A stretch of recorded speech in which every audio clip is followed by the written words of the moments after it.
YouTube channel. और आज का हमारा नया टॉपिक है chapter number 3 motion in one dimension का सबसे पहला topic, that is distance and displacement. तो चलिए शुरू करते हैं। सबसे पहले हम इसकी एक एग्जाम्पल देखेंगे, उसके बाद इसकी हम डेफिनेशन की तरफ जाएंगे। So here we have a new slide, distance and displacement. So suppose we have a boy over here, ठीक है। Please ignore my drawing.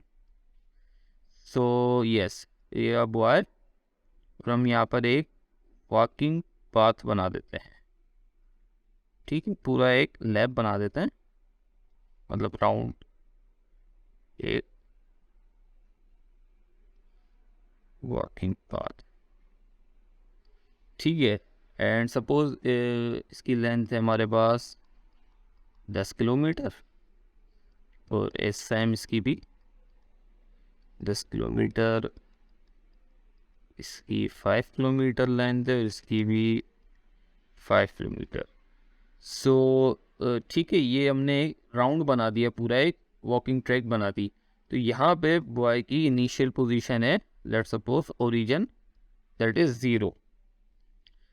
सो जैसे हमने एक राउंड बनाया तो बॉय ने वॉक करना शुरू की, यहाँ से 10 किलोमीटर कवर किया, फिर यहाँ से 5 किलोमीटर कवर किया, फिर वापस 10 किलोमीटर कवर किया, और वापस 5 किलोमीटर कवर करके ये अपनी इनिशियल पोजीशन पे आ गया, वापस 0, ठीक है। तो मेरा आपसे एक सवाल है कि 10 किलो, ये जैसे इसने शुरू किया 10 किलोमीटर, फिर ये यहाँ से 5 किलोमीटर, पूरा एक राउंड अबाउट, पूरा एक प्रोसीजर, पूरा एक राउंड कंप्लीट करने के बाद यहाँ पर जब ये पहुँचा, तब इसने कितना डिस्टेंस कवर किया। वीडियो को पॉज करके सोचें हैं कि इसने पूरा एक राउंड कंप्लीट करने के बाद इसने कितना डिस्टेंस कवर किया। सो हम यहाँ लिख लेते हैं distance cover by a boy after completing round 1 will be equal to the sum up of the total path, ठीक है ना। टोटल जितना भी पाथ इसने कवर किया है ना, उसका सम। 10 किलोमीटर ये, 5 किलोमीटर फिर डाउनवर्ड, फिर 10 किलोमीटर टूवर्ड्स लेफ्ट, और देन 5 किलोमीटर अपवर्ड, इसका सम अप 10 10 20 एंड 5 30। फिर ये आ गया हमारे पास 30 kilometre. As we all know कि भाई जितना भी पाथ कवर किया वो इसका डिस्टेंस होगा, ये तो बिल्कुल इजी बात है। चले, ये हमें पता चल गया। अब मेरा एक और सवाल है कि चले, डिस्टेंस तो हमने फाइंड कर लिया, हमने समझ लिया भाई जितना इसने पाथ कवर किया उसको डिस्टेंस कहते हैं। डिस्प्लेसमेंट कितना होगा? जी हाँ, डिस्प्लेसमेंट कितना होगा? चलें इसको भी लिख लेते हैं यहाँ पे, displacement will be equal to, after completing one round, displacement is equal to 0 kilometre. अरे ये क्या बात हुई यार, हमने यहाँ पर डिस्टेंस पढ़ा, डिस्टेंस तो हमारे पास आया था 30 किलोमीटर, तो डिस्प्लेसमेंट 0 क्यों आया? चलें इसको देख लेते हैं यहाँ पे, ठीक है। जब यहाँ पे बॉय था, इनिशियल पोजीशन उसकी थी 0। याद रखिएगा, displacement always is equals to change in position, ठीक है ना। डिस्प्लेसमेंट में हम ये नहीं देखेंगे कि वो कितना ट्रेवल किया, उसने कितना पाथ कवर किया। अब डिस्प्लेसमेंट है चेंज इन पोजीशन, तो इनिशियली वो 0 पे था, उसने कवर किया फिर 10 किलोमीटर, फिर उसने कवर किया 5 किलोमीटर इन डाउनवर्ड डायरेक्शन, फिर 10 किलोमीटर इन लेफ्ट डायरेक्शन, फिर 5 किलोमीटर इन अपवर्ड डायरेक्शन। तो after completing one round, after completing whole procedure, फिर हम इसको देखेंगे, फिर इसकी फाइनल पोजीशन क्या है, वो भी 0 आई। यहाँ समझ लेते हैं इसको। लेट सपोज आर इस बॉय की पोजीशन है, ठीक है। यहाँ लिख लेते हैं पोजीशन ऑफ बॉय। तो आर हम इनिशियल ले लेते हैं। इनिशियल में बॉय कहाँ खड़ा था? 0 पे, ओरिजिन पे, ठीक है। ये हमने दे दिया 0, ठीक है। After completing the whole round, boy कहाँ पर आया? भाई दोबारा 0 पे आ गया, तो हमारे पास पोजीशन, फाइनल पोजीशन क्या होगी, भी हमारे पास 0 होगी। तो जब हम इसका चेंज लेंगे ना, चेंज इन पोजीशन, जब हम फाइनल को माइनस करेंगे इनिशियल से, तो 0 माइनस 0 विल ऑलवेज डू 0। तो ये है हमारा डिस्प्लेसमेंट का कॉन्सेप्ट। अब हम changes its position with respect to surroundings, the result would be either distance और displacement। भाई इससे एक बात तो तय है कि ऑब्जेक्ट ने अपनी पोजीशन चेंज कर ली। जब भी कोई ऑब्जेक्ट अपनी पोजीशन चेंज करेगा विथ रेस्पेक्ट टू सराउंडिंग्स, तो यकीनन या तो उसने कोई ना कोई उसका अपने डिस्टेंस कवर किया होगा, या फिर उसका कोई ना कोई डिस्प्लेसमेंट होगा। ठीक है, सबसे पहले हम यहाँ डिस्टेंस को देख लेते हैं। ठीक है, when an object changes its position with respect to surrounding, ये तो हो गई पूरी डेफिनेशन ऊपर वाली। पर मेन पॉइंट क्या है, but not in a particular direction, ये इसका मेन पॉइंट है। ठीक है भाई, ऑब्जेक्ट ने पोजीशन तो चेंज कर ली, ठीक है, डिस्टेंस वो तब होगा जब उसकी कोई ना कोई उसकी पर्टिकुलर डायरेक्शन नहीं होगी। ठीक है, पर्टिकुलर डायरेक्शन हम किसी बोलते भाई, स्ट्रेट डायरेक्शन। ठीक है, पर्टिकुलर डायरेक्शन उसकी यकीनन ए से होगी, राउंड अबाउट होगी, या फिर उसकी ए से सर्कुलर होगी, या फिर उसकी स्क्वायर फॉर्म में होगी। ठीक है ना, जैसे हमने पीछे एग्जाम्पल में पढ़ा था, स्क्वायर हमने वॉकिंग ट्रैक बनाया था पूरा, तो डिस्टेंस था। तो ये हमारे पास डिस्टेंस।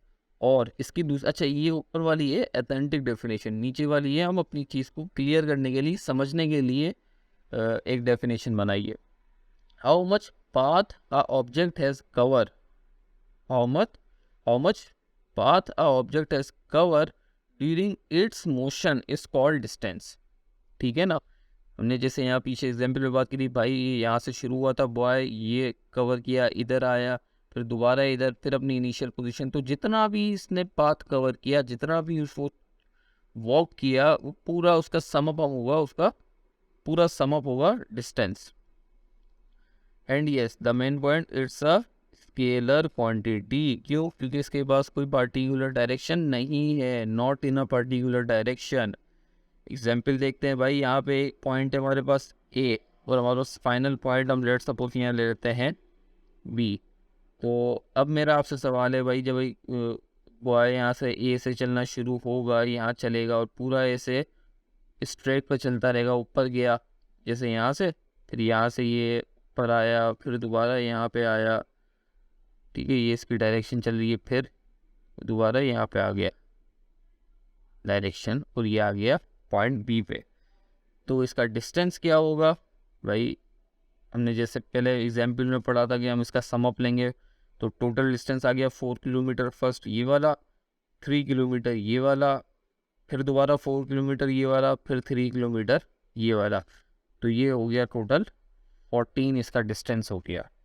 जितना भी हमने पाथ कवर किया है ना, उसका हम टोटल सम अप ले लेंगे, तो उसको हम कहेंगे कि that is a distance cover by a body, by any object.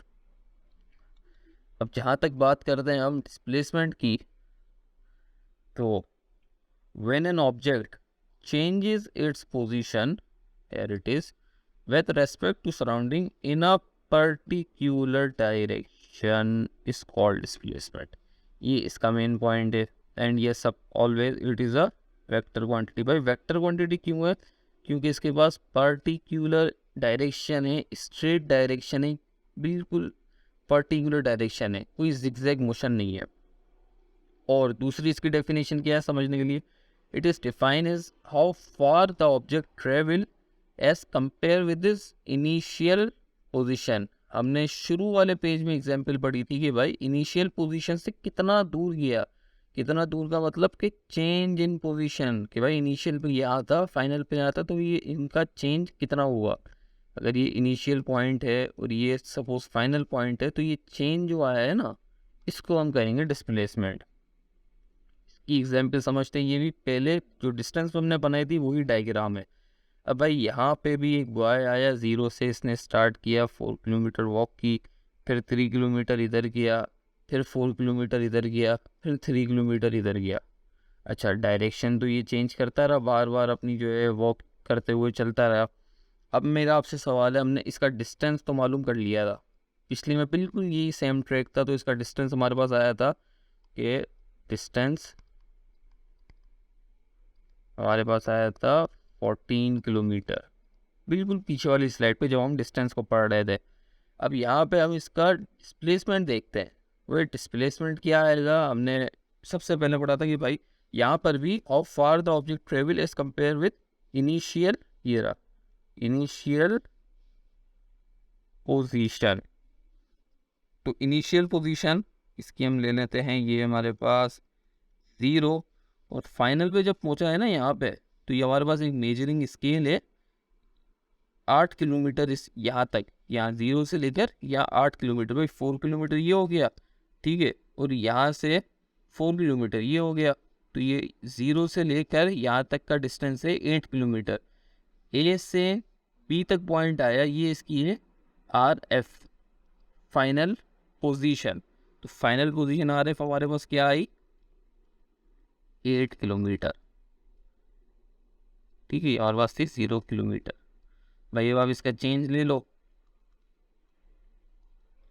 RF minus RI, 8 minus 0, ये हमारे पास आ गया 8 kilometre.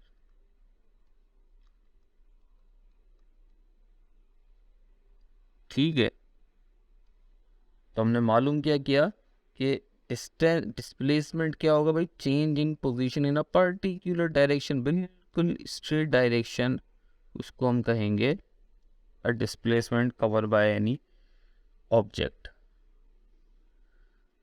That's all for today. उम्मीद करते हैं आपको हमारी ये वीडियो पसंद आई होगी। अगर वीडियो पसंद आए तो हमारे चैनल को सब्सक्राइब ज़रूर करें।